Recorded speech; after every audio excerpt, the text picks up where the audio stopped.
అపోస్తల గ్రంథం 3 అధ్యాయంలో పుట్టినది మొదలుకొని కుంటివాడైన ఒక మనుషుడు అక్కడ భిక్షమడుగుతూ అక్కడ ఉన్నాడనమాట. అక్కడ పేతురు, యోహానులు ఆడికొచ్చారు. వారొచ్చిన తర్వాత ఇప్పుడు ఏమైంది? అక్కడ అతడు శృంగారమైన దేవాలయపు ద్వారం వద్ద ఉన్నాడు. కానీ వీరి జీవితంలో పేతురు, యోహానులు ప్రవేశించడాన్ని బట్టి వారు ఎక్కడ ప్రవేశించారు? దేవాలయంలోనికి ప్రవేశించారు. ఒకప్పుడు ఎక్కడున్నాడు? ద్వారం దగ్గర ఉన్నాడు. ఇప్పుడు ఎక్కడున్నాడు? అంటే ఇప్పుడు ప్రవేశించాల్సిన వ్యక్తి ప్రవేశిస్తే మన ప్లేస్ ఏమైంది? మారింది. నిజంగా ఆలోచించండి. మన లైఫ్‌లోకి ఎంటర్ అవ్వకూడని ఫ్రూట్ ఎంటర్ అవుతాయి. మన లైఫ్ ఎలాగైతే మారిందో ఇప్పుడు ప్రవేశించాల్సింది ప్రవేశిస్తే కూడా మన లైఫ్ మారుతుంది. ఒకప్పుడు ద్వారం దగ్గర ఉన్నాడు. ద్వారం దగ్గర ఉన్నప్పుడు ఎవరి కొరకు కనిపెట్టాడు? మనుషులు ఎంత లక్ష్య పెట్టాడు. మనము కూడా మనుషులు ఎంత లక్ష్య పెడతాం. ఎక్కడ ఉన్నట్లుంటే మీరు మనుషులు ఎంత లక్ష్య పెడుతున్నారు? దేవుని ఎంత లక్ష్య పెడుతున్నారు? దేవుని ఎంత లక్ష్య పెడుతున్నారని మీరు ఎక్కడ ఉన్నారండి? దేవాలయంలోనికి వచ్చారండి. దేవాలయంకి రావడానికి మూలం ఏంటి?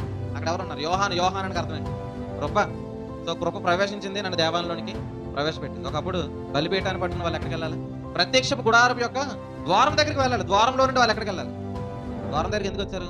యెహోవా సన్నిధిని అంగీకరింపబడినట్లు, అంటే సన్నిధిలోనికి వారు వెళ్ళడానికే. నిజంగా ఆలోచించండి. వారు సన్నిధిలోకి వెళ్ళాలంటే ముందు ఎక్కడ దాటాలా? ద్వారాన్ని దాటాలి. ద్వారాన్ని దాటాలంటే ద్వారం ఎదురుగా ఉంది, బలిపీఠం ఉంది. బలిపీఠం దగ్గర వారు బలిస్తేనే వారు ఎక్కడికి వెళ్ళగలుగుతారు? లోపలికి వెళ్తారు. ప్రభు స్తోత్రం. అసలు ఇశ్రాయేలు వెళ్ళని చోటుకి ప్రభు మనం తీసుకెళ్ళాడు. ఇశ్రాయేలు ఎక్కడికి ఇప్పుడు వెళ్ళాలని నిర్ణయించుకుని ఎక్కడి వరకు వెళ్ళగలుగుతారు? ద్వారం దాటుతారు. కొన్ని ద్వారం దాటితే గంగాలం ఉంటుంది. అక్కడ దాటుకుని ఎక్కడికి వెళ్తారు? 5 స్తంభాలు ఆ దాటుకుని వాళ్ళు మన లోపలికి వెళ్తారు. అక్కడే ఉంటుంది పరిశుద్ధ స్థానం. కానీ ప్రభు మనల్ని ఎక్కడ తీసుకెళ్ళాడు? ప్రభు ఎక్కడ ఉన్నాడు? మనం కూడా ఎక్కడ ఉన్నాం? అంటే ప్రభు ఎక్కడికి వెళ్ళాడు? అంటే ఇలా చెప్పనా? అసలు యేసుక్రీస్తు రక్తం ఎంత గొప్పదనంటే ప్రభు మనల్ని ఎక్కడ తీసుకెళ్ళాడు చూడండి. ద్వారం దగ్గర నుండి దేవాలయంలోనికి, అనగా కరుణాపీఠం దగ్గర నడుస్తున్న స్వరం దగ్గరికి, జీవం దగ్గరికి, గర్భాలయంలోనికి, ఆయన ఉన్న చోటులోనికి ప్రభు మనల్ని ఏం చేస్తాడు? తీసుకెళ్ళాడు. అంటే నువ్వు ఎక్కడ లేవు? ద్వారం దగ్గర లేవు. కాబట్టి మనుషులు ఎందుకు లక్ష్య పెట్టాడు? అతను లక్ష్య పెట్టాడు కదండి. పేతురు, యోహానులు ఎందుకు చూశాడంటే వీళ్ళే ఉంటున్నారు. ఎండి బంగారాలు మా యొద్ద లేవు. రాత్రి వాక్యం ఏంటి? ఆదరణ పొందాలి. ఒకప్పుడు మన ఆదరణ ఏ ఆదరణ? మనుషులను బట్టి ఆదరణ. వెండి బంగారాలను బట్టి ఆదరణ. వెండి బంగారాలు వస్తే నా జీవితం సెట్ అవుతుంది అని అనుకున్నాడు. వెండి బంగారాలు వస్తే ఏం సెట్ అవుతుంది?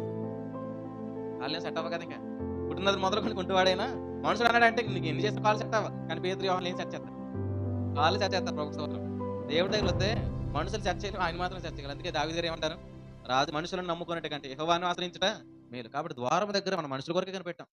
ఎవరైనా వచ్చి నాకు సహాయం చేస్తారేమో, ఎవరైనా నన్ను ఆదరిస్తారేమో లోకం అనుకుంటుందండి. కీర్తన గ్రంథంలో దేవాలయం దగ్గరికి వచ్చిన తర్వాత ఒకలా ప్రవర్తించాలి. ద్వారం దగ్గర ఉన్నప్పుడు మనుషులు ఎంత లక్ష్యం ఉంచాం. ఇప్పుడు దేవాలయంలోనికి వచ్చాం. మనం ఎవరి కొరకు కనిపెట్టాలి? కేవలం ప్రభు మీదే మీరు లక్ష్యం ఉంచుదురు గాక. ఆయన స్వరం మీదనే లక్ష్యం ఉంచుదురు గాక. ద్వారం దగ్గర లేవు. ఎక్కడున్నా? దేవాలయం లోపల